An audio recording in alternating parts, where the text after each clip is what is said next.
بسم اللہ الرحمن الرحیم۔ ہم اس سیشن میں عمرے کی عبادت کا مطالعہ کریں گے اور یہ دیکھیں گے کہ اس کو ادا کرنے کا کیا طریقہ ہے۔ وہ لوگ جو عمرہ ادا کرنا چاہتے ہیں، سب سے پہلے وہ اس نیت کے ساتھ کہ وہ عمرہ کرنا چاہتے ہیں احرام باندھیں گے۔ وہ لوگ جو مکے سے باہر سے اس عبادت کو ادا کرنے کے لیے آتے ہیں، ان کے لیے ضروری ہے کہ وہ اپنی جو متعین کردہ میقات ہے اس سے وہ احرام باندھیں۔ مقامی خواہ وہ مکی جو ہیں وہ پرماننٹلی وہاں پہ اسٹیشنڈ ہیں یا وہاں پہ ٹیمپریرلی اسٹیشنڈ ہیں، ان کے لیے ضروری ہے کہ وہ حدود حرم سے باہر جا کے کسی مقام سے احرام باندھیں۔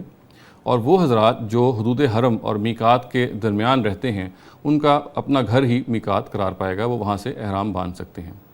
احرام باندھنے کے بعد تلبیہ پڑھا جائے گا، اور تلبیہ اصل میں ان الفاظ کے دہرانے کا نام ہے: لبیک اللہم لبیک، لبیک لا شریک لک لبیک، ان الحمد والنعمت لک والملک لا شریک لک۔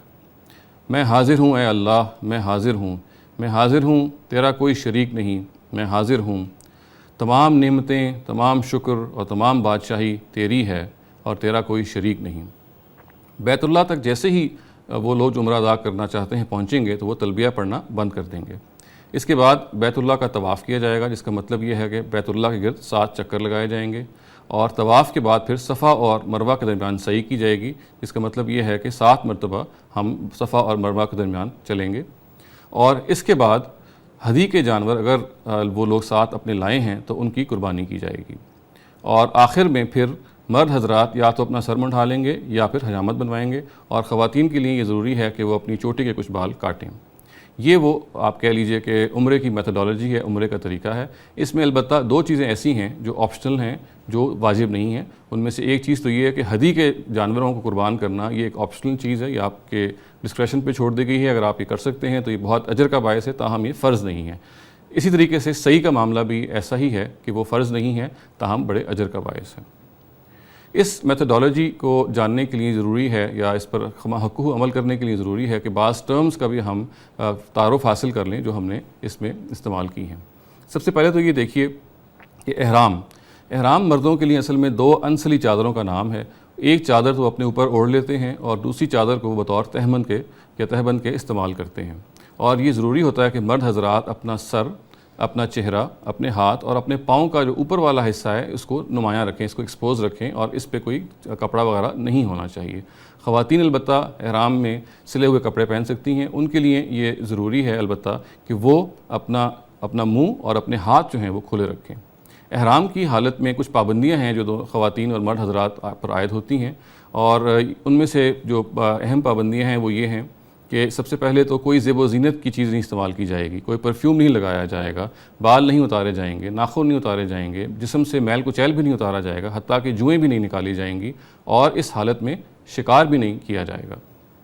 جہاں تک میقات کا تعلق ہے تو اصل میں یہ وہ جگہیں ہیں جو بیت اللہ سے دور کچھ فاصلے پہ ڈیمارکیٹ کر دی گئی ہیں، اور جن کے بارے میں یہ ضروری ہے کہ جو لوگ ان کو کراس کریں تو وہ احرام پہن کے ان کو کراس کریں۔ یہ بنیادی طور پہ 5 ہیں۔ وہ لوگ کہ جو یمن کی سمت سے آئیں ان کی میقات یلملم کہلاتی ہے، اور وہ لوگ جو مشرق کی سمت سے آئیں ان کی میقات جو ہے وہ ذات و عرق کہلاتی ہے۔ جو لوگ شام اور مصر سے آئیں ان کی جو میقات ہے وہ جحفہ کہلاتی ہے، اور جو نجد سے آتے ہیں ان کی میقات قرن کہلاتی ہے، اور مدینے سے آنے والوں کی میقات ذوالحلیفہ کہلاتی ہے۔ جہاں تک اس چیز کا تعلق ہے کہ تلبیہ جو ہم پڑھتے ہیں تو یہ جان لینا چاہیے کہ وہ واحد ذکر ہے جس کو خدا کی طرف سے اور خدا کے پیغمبر کی طرف سے عمرے کے اذکار میں بالکل متعین کیا گیا۔ جہاں تک طواف کا تعلق ہے تو طواف اصل میں بیت اللہ کے گرد 7 چکر لگانے کا نام ہے۔ یہ ہر چکر جو ہے یہ حجر اسود سے شروع ہوگا اور حجر اسود ہی پہ ختم ہوگا۔ ہر چکر کے شروع میں حجر اسود کا استلام کیا جائے گا۔ استلام کا مطلب یہ ہے کہ حجر اسود کو چوما جائے گا، یا اس پہ ہاتھ لگایا جائے گا، ہاتھ پھیرا جائے گا اور پھر ہاتھ کو چوم لیا جائے گا۔